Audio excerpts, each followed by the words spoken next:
In the 18th century in Spain, it was widely believed that witches could influence nearly every aspect of daily life. Curses and spells were thought to bring misfortune to ordinary people. Nightly gatherings, ceremonies, and so-called sabbaths were described as rituals in which witches would gather to worship the devil and perform acts of black magic. In 1797, Francisco de Goya drew on these popular beliefs to create one of the most terrifying paintings of his career. In Witch's Sabbath, Goya depicts a witchcraft ritual presided over by a goat-like entity, with a circle of witches offering what appear to be human bodies. But why did Goya choose to portray the scene in this way? Why is the devil depicted as a goat? And most disturbingly, why are children being offered to this creature? In this video, we will thoroughly explore this painting and reveal its true background, as Goya was neither superstitious nor a believer in such rituals. His intent with this painting was much deeper than merely highlighting these legends. Let's begin.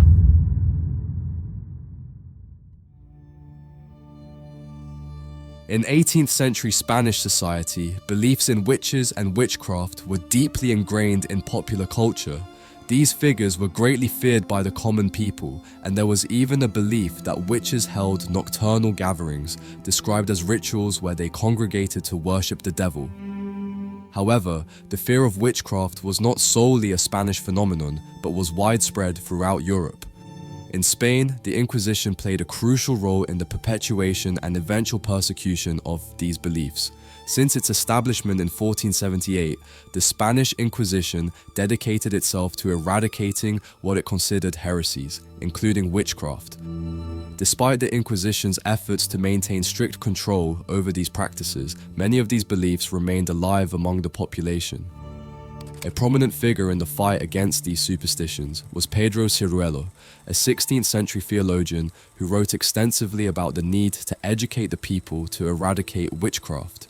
In one of his most renowned works, Ciruelo argued that many of the practices attributed to witches were products of ignorance and superstition rather than any real power. His work influenced how the Inquisition and Spanish society approached witchcraft, although popular beliefs persisted for centuries. During the Age of Enlightenment, the philosophy of the Enlightenment began to impact the wealthy elites of Europe, including Spain. This new perspective promoted reason and scientific knowledge over superstition and ignorance. Belief in witchcraft began to be seen as a practice of the less educated classes. Francisco de Goya, a prominent painter and member of enlightened Spanish society, reflected this struggle between reason and superstition in his work. Beyond being recognized as a painter of the Spanish monarchy and for his famous black paintings created in the later years of his life, Goya is also remembered for addressing controversial themes such as witchcraft. At the time Goya explored this theme, his life had not yet been profoundly affected by the horrors of war. However, the style he used to depict these terrifying scenes does not differ much from the style seen in his famous black paintings. Goya's fascination with the supernatural and the irrational was born during a period of significant political and social upheaval in Spain. The artist used witchcraft as a means to criticize the ignorance and superstition that plagued society, particularly during the final years of the Spanish Inquisition. The first painting in which Goya depicted the theme of witchcraft was Witch's Sabbath, created around 1797. This painting was part of a series commissioned by the Dukes of Osuna, a noble family known for their interest in the arts and their support of artists. The series was intended to decorate their country house, the Alameda de Osuna, and consisted of 6 paintings, all centered on themes of witchcraft and superstition. The purpose of this series of paintings was twofold. On one hand, it reflected the high society's interest in esoteric and mystical themes, which were popular at the time. On the other hand, it served as a critique of the irrationality and superstition that continued to dominate much of everyday life in Spain, despite the advances of the Enlightenment. Goya, being a man of enlightened thought, saw in these themes an opportunity to express his revulsion towards superstitious beliefs and obscurantist practices. The public acceptance of Goya's witchcraft paintings was varied. While his patrons and high society appreciated the artistic mastery and provocative content of the works, reactions from the general public were more mixed. Some viewed the paintings with fascination and curiosity, while others found them unsettling and disturbing. Without a doubt, the most disturbing and talked about painting is Witch's Sabbath. In the center of the scene, illuminated by moonlight, a witchcraft ritual is taking place. The devil, in the form of a goat, leads a circle of witches. In front of him, a woman offers him a newborn, while an old woman holds a skeletal child. Behind the goat, another woman holds a rod with human fetuses hanging from it. In the background, a group of women in white robes, illuminated by a halo of light, have bats flying over their heads. What could all this mean?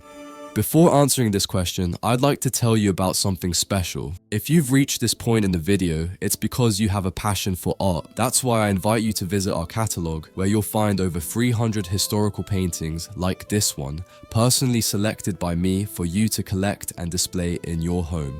Each product is made to be a faithful reproduction of the original work, allowing you to hang it on your wall for a lifetime. You also have the option to buy your favorite painting as a phone case, so you can protect your phone while carrying a piece of art in your pocket. Over 1,000 people have supported the channel by purchasing from our store. I invite you to visit the catalog once you finish watching this video and place an order if you want to support the channel and have a painting like this in your home. Shipping is completely free worldwide. You'll find a link in the description. In the center of the painting is the demon, depicted as a goat because that was the way to represent him in the 18th century. In the painting, this creature is the alpha male whom the witches worship during the ritual, but unlike what you might think, this scene is not a gathering to make magic potions, as the vine leaves on its horns indicate it is also a bacchanal. This interpretation is based on the traditional association of vine leaves with Bacchus, the god of wine, fertility, and ecstasy. Bacchanals were festivals dedicated to Bacchus and were characterized by an atmosphere of debauchery and excessive celebrations, including sexual relations. The women surrounding the demon are the witches. They pay homage to and worship him by offering babies, as they are considered to have the purest blood, making them the best food for the devil. It is likely that Goya drew inspiration for this painting from a work found in the collection of the Dukes of Osuna at the time of the commission. This work was a text written by Leandro Fernandez de Moratin that narrates how two women poisoned their children to satisfy the demon's request. However, it is also possible that these witches snatched the newborns from their mothers. The outcome of this ritual is evident in the corpses scattered around the scene. This indicates that the goat had quite a feast. He even has a rod with deceased babies ready to be devoured, as we can tell from the grey colour Goya used for their skin, indicating these bodies are lifeless. Some of the witches are semi-nude, others are in suggestive poses. All of this alludes, without being overtly explicit, to the idea of a bacchanal in a witch's Sabbath. They are not just his subjects, but also have a sexual relationship with him. The witches are old, ugly, some ghostly because their faces are barely discernible. This image that Goya painted of these witches still persists, when in reality, the women called witches and hunted to death were mostly peasants with no connection to midnight Sabbaths or dealings with goats. This idea is another way of stigmatizing women throughout history and, to a large extent, ridiculing the devil for enjoying the company of such horrid beings as these witches. Goya did not intend to give visibility to these legends with this painting, quite the opposite. In some way, he aimed to criticize and ridicule all these beliefs that the Spanish high society considered absurd. For them, all these superstitions had to disappear through education. However, ironically, many of these beliefs are widely known today thanks to art and paintings like this one, even though the purpose of these works was quite the opposite. I would like to hear your thoughts on this painting, and if you agree that these beliefs were a result of people's ignorance. Even today, there are places in the world where these beliefs are deeply rooted in popular culture. Don't forget to leave a like if you found this video interesting, and subscribe to see 2 analyses like this every week. At inspiraggio.com, you'll find the catalogue to purchase your favorite painting, and on my Instagram, you can see more art content. Thank you for watching this video until the end. See you in the next one. Goodbye.